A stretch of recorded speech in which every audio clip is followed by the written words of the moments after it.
Well, what a difference a week makes. Joe Biden is having a great night, in part due to the endorsements from Pete Buttigieg and Amy Klobuchar, both of whom are expecting to pledge their delegates to Biden at the convention.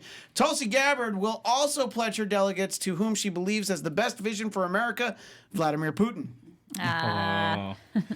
After negative press, President Trump has vowed to destroy Comcast's image. Hey, that's our job, said Comcast customer service. Elizabeth Warren is shaping up to have a disappointing third-place finish in Massachusetts. Most disappointing is that she is now less popular in the Commonwealth of Massachusetts than Eli Manning and Derek Jeter. Oh. Justin Bieber celebrated his 26th birthday over the weekend. Wow. I remember when he first started shaving. December seems like so long ago. And finally, after increasing complaints that the network fire him, Chris Matthews yesterday resigned on air from MSNBC. Wow, I haven't seen anyone surrender like that since, well, I guess France in World War II. The Trump Report starts now. I'm Maria Menounos, and you're tuned in to AfterBuzz TV, the ESPN of TV talk. Now, let the buzz begin. Welcome to the Trump Report Super Special, Super Tuesday, Super Special, Super Special. Jeez. It's all very super. I'm Christian Black, triumphantly returning to our panel, the lovely Mrs. Chelsea Galicia. Hi, thank you. Too hard to keep track of all the names. We'll just keep calling you that until you tell us otherwise. Thank you. And of course, at the other side of the desk, Tamara Brown. My I voted sticker fell off. That means your vote gets taken back. Aw. Sorry, Beto. And down at the decision desk is Scott Moore, keeping an eye on Twitter. I don't know that anybody posts any results on Instagram, but if they're there, you'll find them. That's right. Now, three of us voted today. Chelsea has voted, but you did it by mail. Yes. I So- voted twice, in fact. You voted twice? Ooh. Isn't that why people get married? I see. All right. I was just like, I didn't realize you were registered in Illinois. But here in California, those of us who voted in person today, which the other three of us did, we were embraced by some new technology. Mm-hmm. And I was talking to my wife about it. It's like, that's great this year. And then every time we vote after this, the technology is probably going to be a little bit older, a little slower. Mm-hmm. It's going to jam. But today it was great. Yes. It was We got really a touch fun. screen Yeah. for the I was first super time. excited. And Tamara, I know you wanted to talk about it for a moment, the voting experience. Yeah. So when you go in and they ask you to verify who you are, and they turn around this iPad with your name and your birth date and stuff like that. And if you agree, yes, this is me, then you sign the iPad. So then they print out this 8.5 by 11 sheet that's like, it looks blank, and it says like LA County at the top. So you take this sheet and then you go into your stall, your futuristic voting pod, and then there's like a screen with it looks like a printer, and you slide your paper into the contraption. Then up on the screen it says, do you want to make your selections here, or do you want to, I forget what it was called, like the poll pass. The poll pass. Yeah, I did that. Which I had done. Which means you could have made your selections on your phone, and then it would bring up a QED code. So I had done that. So I did the poll pass, and so then you had to scan the QED code. So I did that, and then everything that you selected comes up on the screen, and so it says, you look it over, is this correct? Yes, that's correct. So then your sheet prints back out with what you voted for, all of your selections clearly listed there. It says, is this correct? You say yes. And then if so, then you feed it back into the machine, and then it says, would you like to submit your ballot? And you say yes, and then that's how you vote. Wow, fancy. It was really fun. Yeah. Vote by mail. It doesn't have any iPads involved. No. So maybe in November, Chelsea, you might want to vote in person so that you can have as much fun as we have. I'll consider it, but probably not. But probably not. Because I, like most people, will not be that excited to go to the polls. Well, also my polling place was the Hollywood Bowl, so like they had Oh, LA sweet. County Nice. did this really neat thing that, well, you could vote anywhere. Any Yeah, of you could have yeah. gone to the Hollywood Bowl, but they did this really neat thing where they picked some kind of unique or historic locations as polling places. And I think that was an opportunity to get people excited to to go out to vote. Mine was a gymnasium in the valley, so wasn't neat or historic, but Mine was. I lived by the That's too Hollywood bad. Bowl. I got to vote at P. Diddy's house. But Oh, sorry, man. Scott. Yeah. I thought I had the. No, I just wanted to show off. Always has to one up. yeah. What I'm sort of wondering is, as we got closer to Super Tuesday, who here started getting texts and other outreach from the different campaigns? I'll ask you first, Scott. Did you get mailers? Did you get texts? What did you get? From, All of the above, but Yeah? especially the last couple days, I've gotten it from pretty much every campaign except for Joe Biden. And obviously the ones that dropped out, but a lot from Elizabeth Warren, from Bloomberg, and from Bernie Sanders. Yeah, I actually had to file a restraining order on Mike Bloomberg. He just wouldn't stop texting me. Like if you answered one of the bots, Right. then you still got other bots anyway. Yeah. So I was like, all right, this is, you know what, Mike, this just isn't working out. I got so much mail from him. I got so much mail as Yeah, well. I would be so excited. I'm like, oh, what did I get? Oh, it's more Mike Bloomberg mail. But what you talked about last week, I got 3 separate mailers Yeah. on the same day Right. from Mike Bloomberg. Wow. And Yeah. I don't know exactly what this means, but my next door neighbor, just a little bit earlier today, had a Bernie Sanders door hanger.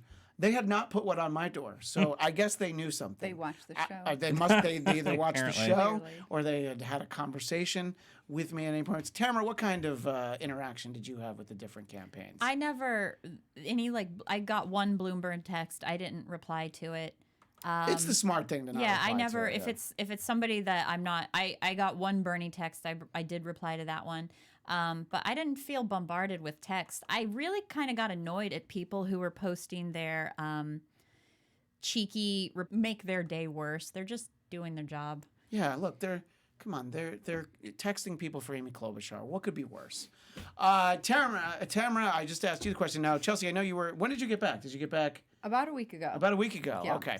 But I am in the middle of like different housing locations, so I've got mail everywhere and nowhere. Oh, so it's hard. But did you get any texts? I did, but I had signed up for some of the text lists. Oh, but that's then different. My husband started getting like Bernie texts, and he's like, "Did you put me on this?" Like he was blaming me for it. I was like, "No, I didn't." I don't know why he would blame you for that. I didn't know that campaigns were allowed to just get a hold of your phone number and just start. I actually texting don't you. know how it works. I don't know how, and it's weird because I got texts for my wife on my phone. So I'm like, okay, so clearly we're on some kind of list where we're both signed up, but maybe she was smart enough to She could put your not phone put number it- down. She's put my phone number down, which I'll learn that in the future. I'll just always put her number. And on my phone, my wife was invited to an event for Elizabeth Warren, but neither I nor my wife. I got that too. Yeah, I would have gone. It was it was too I did far not get east. that. My I feel wife, out of it. my wife's cousin went to it. Yeah, it was in Yeah. East LA somewhere. I'm not quite sure where it was. Like exactly. it was like almost like Commerce. It was in almost to Commerce. Yikes. So Was it at the casino? No. Well, then I can't imagine why anybody would go out to Commerce. The outlets? Oh, yeah. All right. Well, so Yeah. I bet it wasn't at the outlets either. No. All right. So that's a little bit about what we've been seeing locally. Let's talk about some of the results tonight. Not a lot of it. I mean, we've had projections, we've had declarations and things. I don't think there's anywhere where we have 100% of the votes in, but clearly a very good night for Joe Biden in places that it's not shocking. Well, some of them, Alabama, North Carolina, Virginia. These are all places where he would be expected to do well. I think what is a little bit more surprising would be Massachusetts, where, yes, I joked at the top of the show about Elizabeth Warren finishing third, and it wasn't a close third. But a friend of mine who lives in Massachusetts tweeted earlier today, it's like what people outside of Massachusetts don't understand, they don't really consider her like a local politician. They kind of look at her as somebody on the national level. So I don't know exactly what that means. That's just, somebody who lives in Massachusetts, one person's opinion. But I thought it was an interesting point of view.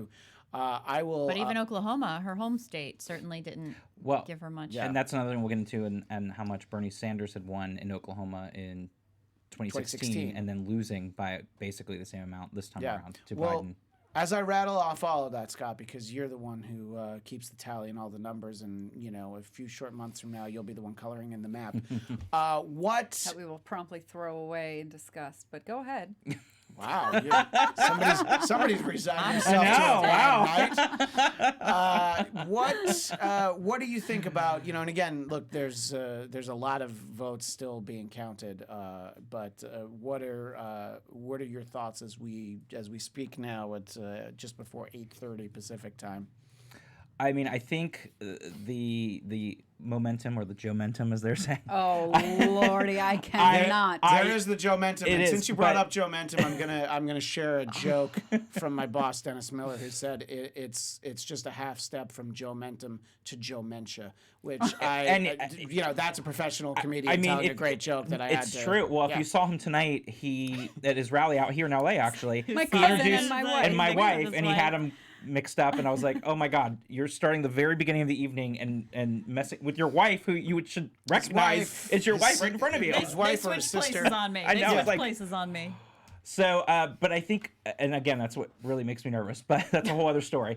It's just... It should be the story. It should be, but then again, we have Donald Trump right now, who's not any better. I think it's really breathtaking, the shift that has happened since if we had talked last week after Nevada, and we did, I was like, well, it's going to be tight in South Carolina. It seemed like the momentum was in Bernie's favor, and that he was going to tighten up South Carolina. The last time we did this show, that's what the narrative was. Yeah. Was that Joe's still ahead, but Bernie was really closing in on him. Exactly. And I thought if you would have said this time last week when we were doing the show that not only Amy Klobuchar was going to drop out, that Pete Buttigieg was going to drop out, that Joe Biden was going to have such Mike Bloomberg was going to win American Samoa. Right, Nobody and saw that that too. coming. No one saw that honestly coming. that and then the fact that that Joe Biden won by such a huge amount in South Carolina. And the fact that Bernie Sanders was not able to pick up any more of the African American vote there, I think that was the biggest thing. But then watching that translate into today, when you started seeing people that were voting today and how they've all switched their votes, is incredible. I mean, I just never would have imagined that Biden was going to win by such large numbers in the South, let alone, win the states he did, but then pick up Oklahoma, win Minnesota, which, also was a big win for him. And Massachusetts, I think people forget, though, he had no offices, no staff in Massachusetts. He had nobody there. And you had two senators. You had Elizabeth Warren, who's from there, but you also had Bernie Sanders, who's very popular there in Vermont, and he did very well in Western Massachusetts, but he still couldn't win there. I think that's mind-boggling to me, the fact that Joe Biden was able to pick off Massachusetts. And I was hearing earlier tonight that Biden did no TV advertising in Minnesota as well. No, and because he'd already given it up for Amy Klobuchar. I honestly don't know that Amy Klobuchar's endorsement really did that much. But look, it's a real argument against early voting. I don't mean as offering it, but I mean in terms of people going and doing it, because now you had a lot of people, in a state like California, it was like, oh. Half the ballot was non-existent by the time. There were a couple of people on that ballot that I'd never heard of. I know, by the same way. here. I was like, wait. I'll look it up. I took a picture of it because there's somebody whose name I'd literally never seen in my life. There were two of them, I think, on there that I didn't know. Tamara, your thoughts, one about Joe-mentum. I tried to say it. But about Biden having a good night in those places. But look, even places that Bernie's projected to win, Biden is actually still very close in Maine and Texas and some of the other results we're seeing. What are your thoughts, Tamara? I'm shocked. I wasn't expecting Biden to take it away like this. And I'm really, I thought I knew how California was going to go, but now I'm really wondering. This is, are we all surprised, or is this not? I mean, I'm surprised by the numbers. I think, like I was saying before, the states that Biden was winning early, it didn't surprise me, sort of these southern states. But just by the margin. The margins were bigger than I thought. And then some of the states that he didn't win Colorado. That one they called for Bernie, and there was another one they called for Utah. Well, they said basically before I left, east of the Mississippi was Biden, west of the Mississippi projected to be Bernie. You just said you don't think Klobuchar's endorsement did that much for Minnesota, but I think it did. Like the because Bernie like crushed Hillary in Minnesota during the last That's primary. fair. So true. they thought he was going to own Minnesota, and Well, that didn't happen. Minnesotans are very loyal to their own because in 1984, that is the only state that Walter Mondale won any electoral votes from. He received 0 from the other 49 states, so it's true. Chelsea, as somebody who's newly returned to this country, your thoughts on the state of the race tonight and just sort of getting caught up after honeymoon bliss and maybe not following. Well, my so husband closely. was so kind as to actually watch the debate when we were, during our wedding week. That if that's not during love, our wedding, it was on in the back. no, during the wedding week, Yeah. we were in Mexico for the full Sure. week, and that's when, was that the South Carolina debate? That was, yes. Yeah. The one where Amy Klobuchar is like, people should be able to make mistakes because she didn't know the name of the Mexican president, which I don't either. I just know as AMLO. I don't know if that we counts. might have spent a couple minutes on that on this show, maybe a couple. And I liked how she was like, people are allowed to make mistakes, and we should, we should be thankful for people who are like, I'm not perfect. I make mistakes. I'm like, yes, amen. Anyways, that's my last thing on that. But the thing that I am surprised today is by how much I feel certain that Trump is going to be reelected. Wow. Wow. I mean, welcome to. I don't know how long I've been in this seat saying that, but it's hard to imagine. I had not winning. hope. I guess. But Look at Christian with his big "I told you so" energy over there. Hey, look! I'm this here my to wedding rain on gift? every parade. So what has changed? What is it that you feel like he can't win? That the Democrat can't win? I think that the Joe Biden vote is a vote out of fear. And I understand everybody's fear of having Trump continue to be our president. And so I don't want to invalidate that fear. The problem is when you take action from that fear. And I don't hear anybody saying, it's Joe Biden's vision that I love. His vision for America is what I really am behind. Nobody has said that. Anybody No, I ever? have only ever said that I like his hair plugs. That's the only thing I've ever said that I like about Joe Biden. And so and how no. much he likes trains. Sorry. So we know that it's just like, because he's the safe one to be able to beat Trump. And when we make decisions out of fear, just in general, not just in politics, it doesn't usually go that well. It's like a rule of the universe. Let's think of safe candidates that we've seen in recent years. Hillary Clinton, Mitt Romney. More than Mitt Romney was John McCain, it was like it's his turn. John Kerry, very safe candidate. I mean, you can go back further. Al Gore was Bob safe. Dole. Yeah. I mean, Well, and Bob Dole is the quintessential it was his turn guy. but also that safe, World War II vet, everything about, so yes, I agree. Everybody's all afraid, and everybody just wants to go back to normal, which, if you remember, normal wasn't that great for most Americans. So I don't know why we get so nostalgic. I mean, people have a tendency to look back at the old days as the good days. Wow, how quickly people forget. But I do think a lot of people would trade 2020 for 2015. Sure. I agree with your point, by the way, that it wasn't great, but they're like, oh man, They it was could at least bad, but that breathe. was better. And then maybe we get back to 2015 and then we can try and fix it. It's the normal thing that, when people are afraid, they just want to get to a safe place, and then they want to breathe, and then they'll think, oh, then I'll think big and dream big and maybe consider a Bernie type. But it just doesn't work that way. Well, what the polls were showing is that the Biden just was surging in African American communities. Older African Americans do seem to be legitimately enthusiastic, and it's like having Obama back. So I wouldn't say that. I mean, the younger generation is certainly not thrilled with him. Having Obama back means, I think, that those people don't really understand the problem with our government. I think they sense that there is a problem. They're aware of the inequality. They're aware of, this economy doesn't work for people. They're aware of how brutal this economy is and its effects on our lives. But they don't yet understand that the real problem isn't the person in the White House. It's the whole system around how they get in and how others are elected. And, one of the the things that I'm actually kind of pissed about with Tom Steyer and Mike Bloomberg doing so poorly.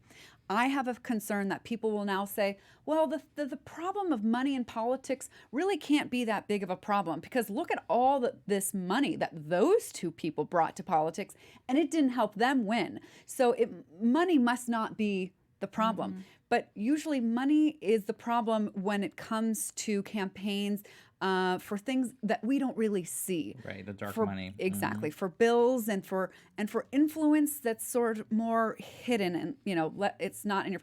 Plus, they had terrible campaigns, a poor use of their money. There's other people that are evil but smart at how they use that money. So I just hope that people who, like me, understand or feel that the real problem is the role of money in politics don't get kind of, deflated by the fact that people are going to say, money can't be the problem because of, look at Steyer and Bloomberg. As we're saying all night, it's still very early, but I did want to share some numbers from CNN. This is with only 11% reporting, but it's interesting that California has 26.9% Bernie, 19.2% Mike Bloomberg, Crazy. 17.5% Joe Biden. Obviously, those 2 and 3 could change very easily. It depends on, I don't know what counties those are.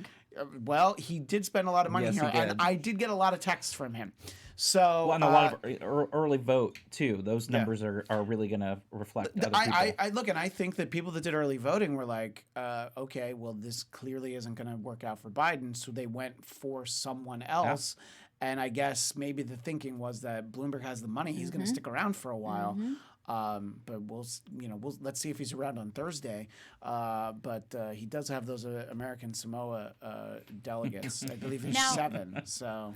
Can we talk about, because please inform me, excuse my non-understanding, but so the nominee has to get something like 1,900. 1991, And so CNN, Which that was before a I good left, year. was saying it's possible that neither Biden or Bernie Yes, are going to absolutely. get those. So what happens? And I was convention. chastised in the chat for agreeing with the narrative that Bernie's policy on this has changed from 4 years ago. So it made me think that I was poorly informed, but that seems to be what everybody else is saying. Bernie's approach now is that whoever's got the most should be the nominee, Right. whereas 4 years ago it was like, no, whoever actually hits that number. Yes. Otherwise, so the broker convention, the clear winner from that would, of course, that's the moment where Hillary comes in on the horse and takes over. But Christian's still doubling down on his bet. I said still thinks she's coming after in. Super Tuesday maybe I might, and it doesn't look like I'm going to give it up at this point.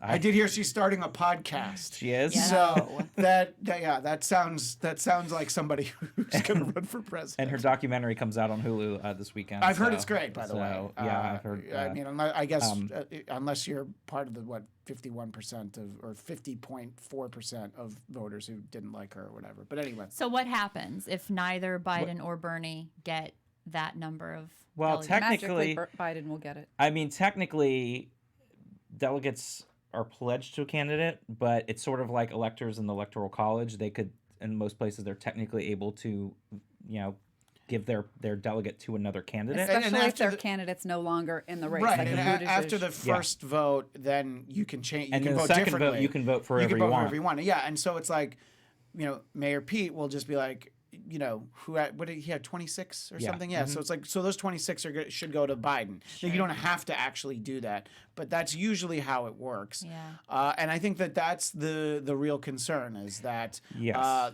they'll both Biden and Bernie will be very competitive leading into the convention. Yeah. But it's not impossible because I think if we as in all these like California, but if we were dealing with winner take all delegates for these states, I think it would be very clear. Yes. But because it's proportionate, I guess once you hit the 15% threshold, you're going to get some. Yes. So Bloomberg is going to get some. Elizabeth Warren's going to get some. They were talking earlier that Elizabeth Warren hasn't won any states, but she's picked up a bunch of delegates, in all the different contests because she's typically hitting the 15% mark in a lot of the states. So it'll be interesting to see what happens with that. Right. And I think that's a big reason why whomever convinced both Buttigieg and Klobuchar to get out when they did was looking out for what they consider to be the good of the party. Who do you think made that call, Scott? I heard a theory that Obama picked up the phone and was like, this isn't good stuff here. I've definitely heard that too. But just real quick, going back to what you're saying, I think that's what's going to be important, especially in places like California and Texas that have such huge delegate numbers, and that's why Bernie Sanders could very easily still be the front runner, depending on how well he cleans up, especially in California tonight, because a lot of people do early voting. So it's going to be, how is Biden going to run up the score? Are people that voted today in California and Texas that were going to maybe vote for Buttigieg or Klobuchar are now voting for Biden? So that's where you're going to see, like, how well is he going to do? How well is Elizabeth Warren going to do out here to kind of blunt some of Bernie Sanders' support, because that's majority of where a lot of her votes, some were coming from Buttigieg as well, but how's that going to play out? But with that, I was actually surprised that Amy Klobuchar dropped out before Minnesota because, as I said, I thought she was going to want to at least win one state, which Minnesota was really in her court, and then she could walk away. There were still large counties that still voted Klobuchar. I was expecting her to get out tomorrow. Or maybe I was the too, next and I day. thought maybe Pete Buttigieg was going to stay until after today, but his was less surprising because I think he saw the writing on the wall after South Carolina, realizing he could not get African American support, but she was even worse in South Carolina than he was. So I was surprised that they both dropped out as quickly and that they turned around and endorsed Joe Biden that fast. Which the second part is, I thought, okay, maybe they're going to wait a little bit. They're getting cabinet positions, but, or they were promised. Well, I them. mean, it definitely feels like the fix is in against Bernie, and we'll talk about that in a moment. When you have the more moderate / centrist candidates getting out of the race in favor of Biden, you do look and wonder, should possibly the only other Democratic socialist leaning candidate also step out of the race and in favor of endorsing someone who will at least carry some of her vision. And with Elizabeth Warren not winning any states tonight, at least that's the way it's certainly looking that way. She said she's going to stay until the convention, but why? I mean, you're just hurting Bernie at this point. Is she that mad that he called her a liar on national television? And by the way, she also called him a liar on national television. So they're even. They're definitely even now. Yeah. So do you? I think she's going to, by the end of the week. Well, somebody's going to talk to her. That's for sure. I think it's going to increasingly get louder and louder from people that are going to say, "Look, you've got to get," especially after not even coming in second place in Massachusetts. I think a lot of people are going to say, "Look, you need to get out." But it's going to see how well she does in California tonight too. And how viable she can be. I'll tell you, my timeline was filled with people that are voting for Elizabeth Warren. Same. Actually, nobody else declared themselves voting for anyone else. She was the only one that people were like, happily like hashtagging their little "I voted" posts. As I told everybody, I always vote for Beto on everything. I actually had to write him in. I almost got nauseous watching his Biden speech. Oh, I did too. That was like, oh my God. I'm surprised that when Beto's office called, Biden wasn't like, "No, we're good. We don't need that endorsement. That's fine. That's fine. We don't need your endorsement's not going to help." And how many times Biden said "folks" last night in that speech too? I was like, oh my God, we could start a whole new drinking game, but we couldn't get through it all because sometimes he was saying "folks" twice in one sentence. And he was starting in with if you did the Joe Biden drinking game, by the end of it, you would talk the way he does. Chelsea, what I wanted to talk to you about is somebody who has been very vocally supporting Bernie Sanders and his policies. Is your disappointment that the Democratic Party seems to have very suddenly just rejected the notion that he's a strong candidate to represent the party and beat Donald Trump in November? I think it starts with their fear about beating Donald Trump. Sure. Wow, I couldn't even say that. Choking there.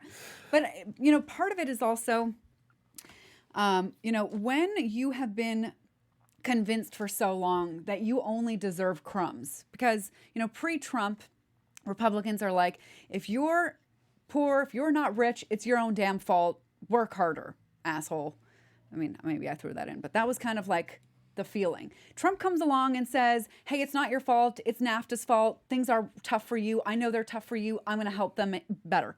And how he does that is by he throws a big giant feast for his rich friends. So now there are more crumbs that fall off of their table. And so now Americans are running around and be like, look at all these crumbs that I've got. I've got more crumbs. And some of the crumbs are bigger and some of the crumbs have gold on them because that's very Trumpy, right? But you're still getting crumbs, not even a slice of the cake. And then Sanders says, hey guys, you're part of a winning team. We have the highest GDP in the world. You're on the winning team. You should get something, maybe some loan forgiveness, maybe some, health care. I mean, you're worth more than what these crumbs are telling you that you're worth. And people are like, me? No, I'm not. It feels like America has a self-esteem problem. Like we've been beat down by a bad boyfriend long enough Williamson. that we have come to believe that we don't deserve more. And yes, some of this stuff is expensive, but if people really understood where we're throwing, leaking, wasting money in other areas, we could see how feasible some of these things are. But to go from being told you're only worth crumbs to a huge chunk of cake, and then it feels like too much for people too soon. And so I think that's another fear. Or we're not deserving of this. And let's just go with the safe one. Let's just go back to normal. It'll be fine. And the other thing is by slapping the socialism label that people keep doing, it's like, oh, they're communist. You're communist. This is communist. We're capitalist. We're America. And so the other thing is then people get scared. Like, oh no, we love capitalism, and if we give into this, we're going to be, supporting communism, and that's where it starts. And so they keep throwing around socialism as being a really negative, bad thing, which I think also scares some people that might be open to it, and you see a lot of polls and you see the way people are interviewed, people are majority supportive of these type of programs and things, and helping everybody out. Here's where Sanders himself bears some of the fault for this, I think. And I know that when we get all of those the questionnaires, what are the issues that you really care about? Apparently, Democrats' number one is healthcare. So he got himself so far down this Medicare for all gung ho thing that that's how he branded himself. Whereas I wish, as I've said a million times before, he had branded himself first with these anti-corruption, restore democracy, clean things up. Look, the price of healthcare might fall when we don't have so much poison being leaked in every direction, from water to what's in our food to how much sugar we're.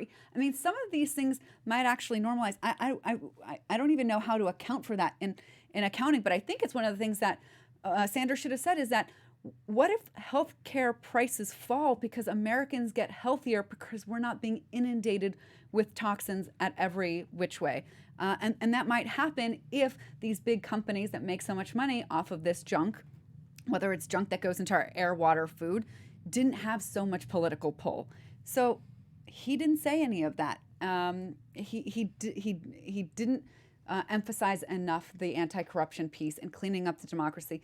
And by only pointing out Trump, you're ignoring the last 40 years, and we're restoring what's been broken over the last 40 years, not 4 years-ish. Well, I think that what it comes down to is this belief by the Democratic Party and by a lot of either nonpartisan or just non-democratic people, that the idea that Bernie Sanders, whether he's socialist, democratic socialist, or having the word communist thrown at him, it actually doesn't matter, because as we've talked a lot about on the show, it is very easy to make the narrative against him, and the narrative being, look how good we're doing. Look at all this money we have. This guy's going to take it from all of you, not just from the rich people. And it doesn't even have to be right. You just make that point, and that's what we've been saying in the weeks while you've been gone. It's just a fairy tale. Doesn't matter. Well, Medicare for all is a fairy tale too. But we have Medicare, and you just got to add on the for all. Yeah. Well, but he should have said how that's going to happen. I mean, to just snap your fingers and everyone has it is not how it has to be rolled out either by age or by and to make it more concrete. to say how that would have been laid out would have been helpful. But to just one day we're all Right. going to wake up and be covered. But not the reasonable. idea that all of these things are things that a majority of Americans want, I think is the mistake. And that is why the Democratic Party is like, if this guy represents us, we're going to lose for sure. Joe Biden, I don't know, probably There's still going to no lose. vision there. Yeah. Yeah, but they're not worried about the vision. They're worried about what it means to lose, and they don't see it as a way to win. And that was the other thing that I had some people get angry at me about in a past show in the comments too, which is the idea that I just said, look, it's just my belief. What do I know? I do this show, you know. I mean, I know, what but are I'm you just saying saying, about that? I don't have a degree from anywhere. It's just sort of, you know, it's like handicapping sports. What do I don't know anything? But I'm just like, I feel like if he's the nominee, Trump wins. I think it's that simple. I feel like if Biden's Bernie's the nominee? yeah, Bernie, but also Biden too. But I felt like I can understand them trying to be like, okay, well, we really can't have this. This is really not going to work. Maybe we roll the dice and there's a chance with Biden. Like I said, I don't think either of them is going to win. I just don't think there's any chance. But who knows what happens between now and then? Right, and like I said in the show last week, you know, the fact is everyone said Trump was never going to win, and Right, of so course. that's why I said don't discount Bernie Sanders if he's the nominee. Yeah. Because yes, I agree that maybe some of those moderate Democratic Southern states that might go for, you know, a moderate Democrat when it's close would not necessarily go for Bernie Sanders. But I thought that maybe there's a chance that Bernie Sanders would pick up other places and new voters. And because, again, we didn't expect Donald Trump to win, I said never underestimate what could happen, especially in this, as it gets closer. So, and look, It's those ignored, pissed off. I mean, you have to look at the people Exactly. whose voices are generally But ignored. a lot of people who fall into those categories clearly don't identify with Bernie. When you look at the South, Some of them- they oh. Well, didn't. South. They didn't. No, but they didn't vote for Bernie. I mean, it's not like he had a strong second in some of those states. Right. You know, so and yes, some of it is, you know, that's what Biden's strategy was. But at the same time, it's like, okay, so there's passionate. You have really passionate voters in places like California, which is a very diverse state, but you're not seeing it across the country. I mean, I think that was what Trump had. And yes, it's these razor thin margins that we've been talking about for 4 years. But at the same time, it's not like, oh, there's this swath of the country where actually, you know, Trump wasn't able to get support. It was just little bits here and there that added up to more than 270. So I understand that, and we've talked a lot about how Bernie supporters seem to be the most passionate. And certainly, I don't know that I've Trying ever... to tell everybody, you have self-worth. You deserve a slice. Right, exactly. But, Crumbs are not enough. well... If this had been like the narrative, if this had been the story woven together, maybe he would have done a little better. no, but also I'm not discounting him yet, because if he pulls off a win in Texas and he wins decisively in California and keeps Biden's numbers down, then he still has a very solid direction to move Let Then me- I forward. see people saying California is an anomaly. They should break off and be their own Right, state. well, of I mean, course. country. Same with Texas. Let me interject since you mentioned Texas. With 52% of the vote, Bernie is at 28.6.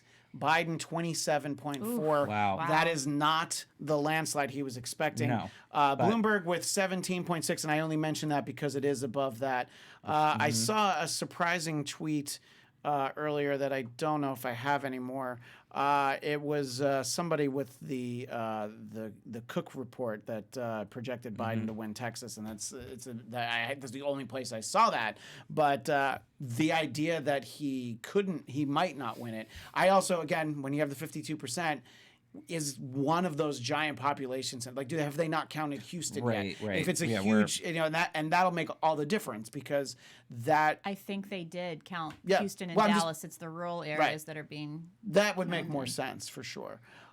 So I don't know. I think So that are we going to change the name of the show to the Trump Again Report? What? no, it'll Too soon. be Trump versus somebody. I mean- it'll Are be we the going name that we Trump- had 4 years ago. Trump versus Bernie, Biden, or Trump versus Tulsi. I think don't know. if it's a close call, you know, delegates super. I mean, they will make it work for Joe Biden even if it's close, yes, they'll figure out a way Yes. to make it work. But They can only rig it so far. Right, If that's- Bernie is so close and Biden's, I don't know what they do though. I mean, Well, and that was the thing I was going to say is like, yes, we clearly know that they're in the pocket for Joe Biden, but it's also incredible to see that with the shoestring budget, he didn't have any ground games and everything, and the fact that people have gone out and voted for, that's what I think is so breathtaking for Joe Biden. Like in the past week, how those numbers how have he had no money. Joe Biden has no money compared to the other candidates. well, compared to Bloomberg and compared Steyer. to Bloomberg, but also compared even to Elizabeth. Like he didn't. That's what I'm saying. He has had no money, no ground game. He didn't advertise anywhere. He was the only candidate I didn't get a text from out of everybody. And the fact that he has been able to get the votes from people is, I think, the biggest shock to me, because I was not expecting him to get the type of numbers he got in the past week. I feel like people weren't voting for Joe Biden. I think they were voting against Bernie and against Trump, and I don't think it's going to go well. It was just surprising the numbers, because I thought with the other candidates in the mix that were very solid, like even Elizabeth Warren, I thought she was going to do better. I thought that, for sure, I did too. So I think that's the biggest surprise for me, is the amount of numbers that have gone to Joe Biden over the past week have just been really surprising to me. The amount. Just to squeeze in some comments from the chat, which we have a lot of people watching tonight live, which we always appreciate. If you're watching the archive version, please leave comments. I will go back and comment and probably make some new enemies with Bernie people. But the Demonaut says, yes, Christian, I'm 80% with you. Hillary is coming back. So, of course, I read that one. But the Demonaut also earlier said, I agree, Trump is the biggest winner tonight.